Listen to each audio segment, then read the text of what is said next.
حضرت عمر فاروق رضی اللہ تعالیٰ عنہ کی زندگی کا آخری دن آج ہم اس پہ نظر ثانی فرمائیں گے۔ السلام علیکم ورحمۃ اللہ وبرکاتہ۔ ذو الحجہ 23 ہجری کے آخری ایام میں سیدنا عمر فاروق رضی اللہ تعالیٰ عنہ نماز فجر کے لیے نکلے۔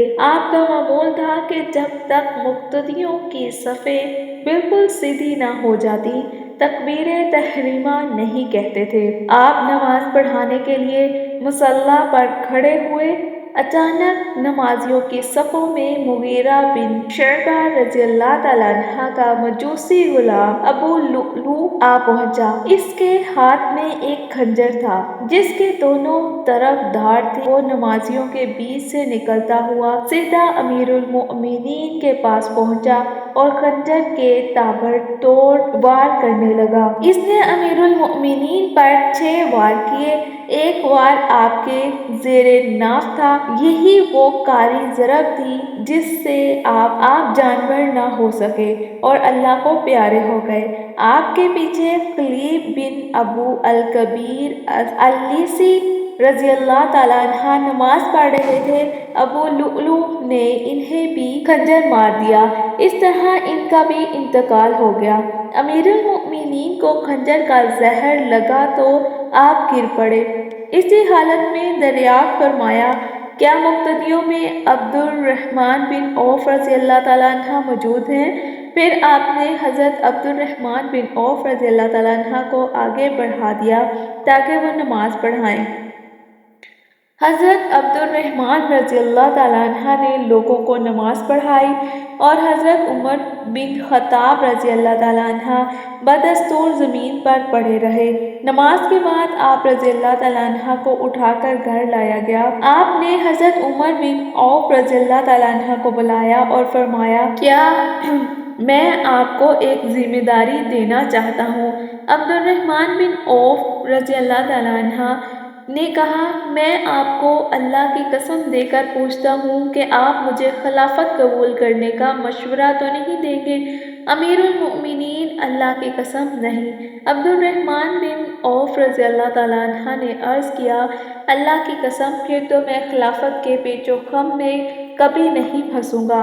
عمر رضی اللہ تعالیٰ عنہ نے فرمایا، بس آپ اس سلسلے میں خاموش رہو، کسی سے کوئی بات نہ کرو یہاں تک کہ میں ان لوگوں کو خلافت کی پیشکش کروں جن سے نبی صلی اللہ علیہ وسلم آخر دم تک راضی تھے۔ میرے پاس علی، عثمان اور سعد بن ابی وقاص کو بلا لاؤ اور طلحہ رضی اللہ تعالیٰ عنہ کا بھی انتظار کر لو۔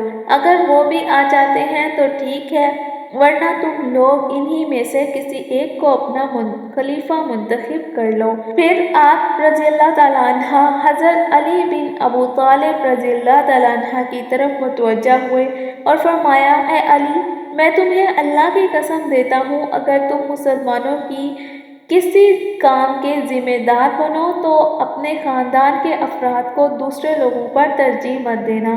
یہی بات آپ رضی اللہ تعالیٰ عنہ نے حضرت عثمان اور حضرت سعد رضی اللہ تعالیٰ عنہ سے بھی کہی۔ پھر فرمایا، تم لوگ جاؤ اور باہمی مشورے سے کسی ایک کو اپنا خلیفہ منتخب کر لو۔ پھر آپ نے حضرت صہیب رضی اللہ تعالیٰ عنہ کو حکم دیا کہ وہ مسلمانوں کی نمازوں میں امامت کریں۔ پھر حضرت ابو طلحہ انصاری رضی اللہ تعالیٰ عنہ کو بلا کر تاکید فرمائی کہ آپ یہاں دروازے پر کھڑے رہیں اور کسی کو ان کے مشوروں میں مداخلت نہ کرنے دیں۔ پھر آپ نے یہ وصیتیں فرمائی، میں اپنے بعد آنے والے خلیفہ کو وصیت کرتا ہوں کہ وہ انصار مدینہ کے ساتھ حسن سلوک سے پیش آئے اور ان کا خیال رکھے، کیونکہ انہوں نے اللہ اور اس کے رسول صلی اللہ علیہ وسلم کی خاطر بے حد قربانیاں دی ہیں اور ایمان اور آخرت ہی کو جائے پناہ بنائے رکھا۔ میری وصیت ہے کہ انصار کے اچھے لوگوں کے ساتھ اچھا برتاؤ کیا جائے اور ان میں سے جو لوگ برے ہیں ان کی غلطیوں کو نظر انداز کیا جائے۔ میں اپنے بعد کے خلیفہ کو وصیت کرتا ہوں کہ وہ عربوں کا خیال رکھے، کیونکہ دراصل عرب ہی اسلام کی جڑیں ہیں۔ ان کے مالداروں سے صدقہ اور خیرات لیے جائے اور غریبوں اور محتاجوں میں تقسیم کر دیے جائیں۔ میں اپنے بعد ہونے والے خلیفہ کو وصیت کرتا ہوں کہ وہ اہل کتاب یعنی یہود و نصارہ کو جو عہد و پیمان دے اسے پورا کرے۔ یہی رسول اللہ صلی اللہ علیہ وسلم کی تعلیم ہے۔ اے اللہ تو گواہ رہ، میں نے اپنی حد تک تیرا پیغام پہنچا دیا۔ ان ارشادات کے بعد حضرت عمر بن خطاب رضی اللہ تعالیٰ عنہ نے اپنے بیٹے عبداللہ رضی اللہ تعالیٰ عنہ سے فرمایا، عبداللہ بن عمر جا کر دیکھو میرا قاتل کون ہے۔ عبداللہ بن عمر رضی اللہ تعالیٰ عنہ نے عرض کیا، اے امیر المؤمنین، آپ کا قاتل حضرت مغیرہ بن شعبہ کا نصرانی غلام ابو لؤلؤ ہے۔ حضرت عمر بن خطاب رضی اللہ تعالیٰ عنہ نے یہ سن کر ٹھنڈا سانس بھرا اور فرمایا، تمام تعریف اللہ ہی کے لیے ہے جس نے میری موت کسی ایسے آدمی کے ذریعے واقع نہیں ہونے دی جس نے اللہ کے لیے ایک بھی سجدہ کیا ہو۔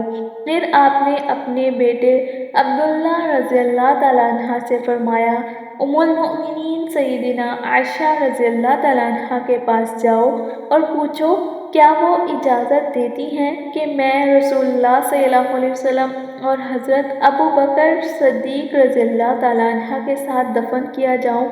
جب عبداللہ بن عمر رضی اللہ تعالیٰ عنہ امیر المؤمنین کے پاس اجازت لینے کے لیے پہنچے تو وہ زاروں قطار رو رہی تھیں۔ انہوں نے حضرت عبداللہ رضی اللہ تعالیٰ عنہ کو جواب دیا، میری تمنا تھی کہ مجھے رسول اللہ صلی اللہ علیہ وسلم اور اپنے والد کی قبر کے ساتھ دفن کیا جائے، مگر آج میں اپنے آپ پر امیر المؤمنین کو ترجیح دوں گی۔ چنانچہ ان کی اجازت کے بعد حضرت عمر رضی اللہ تعالیٰ عنہ رسول اللہ صلی اللہ علیہ وسلم اور حضرت ابو بکر صدیق رضی اللہ تعالیٰ عنہ کے پہلو میں دفن کیے گئے۔ یہ تھا واقعہ حضرت عمر فاروق رضی اللہ تعالیٰ عنہ کی آخری دن کا۔ آخری دن میں بھی حضرت عمر رضی اللہ تعالیٰ عنہ کو اپنی ذمہ داری یاد تھی۔ یاد رہے کہ 6 نیزوں کے وار ہوئے تھے۔ اس درد کے باوجود اپنی ذمہ داری کو مکمل طریقے سے نبھانا حضرت عمر فاروق رضی اللہ تعالیٰ عنہ کا ہی کام تھا۔ دنیا میں اپنی ذمہ داری جب بھی لیں تو اس کو مکمل طریقے سے انجام دیں تاکہ بعد میں لوگوں کو آپ کی وجہ سے کوئی تکلیف نہ ہو۔ انہوں نے اپنے آخری دن تک اپنی ذمہ داری نبھائی۔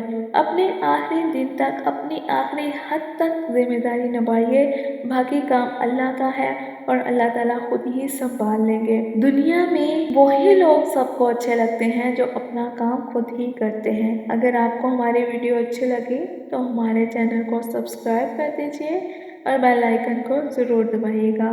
اپنا خیال رکھیے گا۔ السلام علیکم ورحمۃ اللہ وبرکاتہ۔